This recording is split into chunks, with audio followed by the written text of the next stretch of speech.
A slight majority of critical scholars do think that Luke was a traveling companion of Paul, and therefore he would have come in contact with some of the other apostles, and he could have gotten this information from them for his gospel.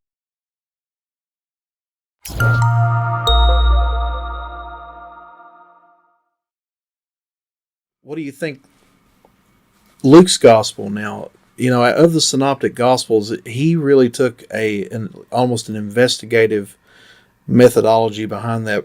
And so, where do you think he lands in all of this for the skeptic out there that's saying Gospels is history? Well, never heard that before. Maybe they've heard it a million times, but have they considered Luke's gospel and the historical claims that he makes and his methodology for researching the facts surrounding Jesus?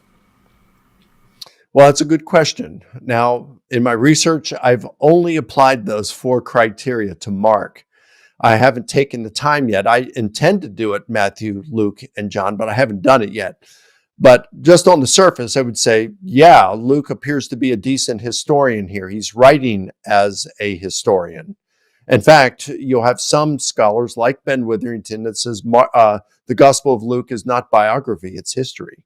I disagree with him on that. It does possess some of the qualities of history, but the most common, you could say, quality or characteristic of a biography is its focus on the life of a single person.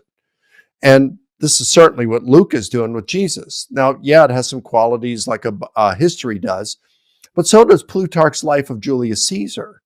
And Plutarch talks about the difference between biography and history, but he kind of melds the two together in his Life of Caesar. But he still calls it a life, which was the way back then that they would say a biography. The term biography didn't come until later on.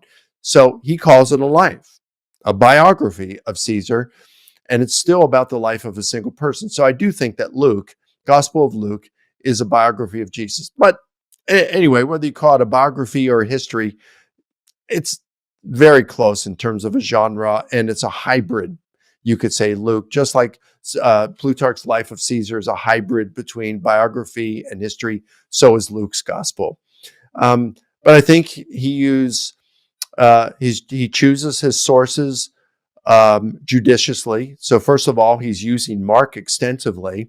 And if the majority of critical scholars are correct, that Mark's primary source was Peter for his information, Luke would have known this.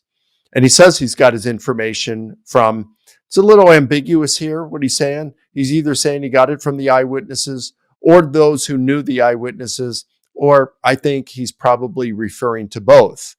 But he's certainly referring to Mark, which would be one who got his information from the eyewitnesses. A slight majority of critical scholars do think that Luke was a traveling companion of Paul, and therefore he would have come in contact with some of the other apostles, and he could have gotten this information from them for his gospel. Majority of critical scholars do go with a Q source, which would be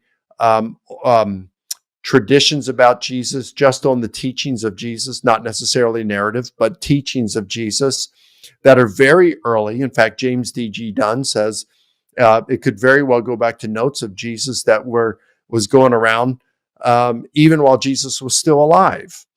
So it'd be very early traditions about Jesus that Matthew and Luke shared.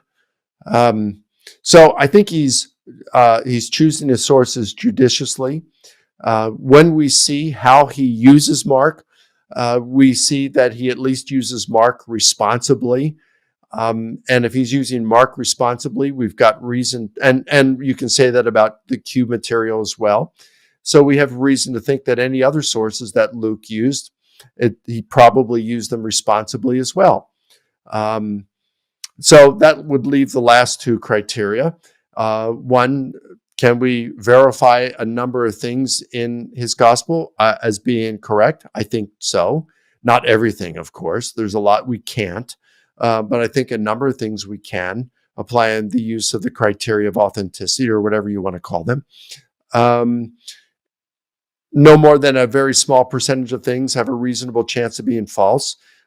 We do have something like the census by Quirinius toward the beginning of Luke's gospel, which is a reasonable candidate for being an error. I know that there are some possible explanations, but we have to at least acknowledge that it's a reasonable candidate for being an error. But that is a very minor thing. So, that would be just my initial thoughts, but I wouldn't go too heavily on those right now. I would really want to sit back and think about these things through before giving an official answer, you could say. Maybe we can stay tuned to the upcoming article or something. Pretty good for initial thoughts, though, Mike. Not too bad at all, man.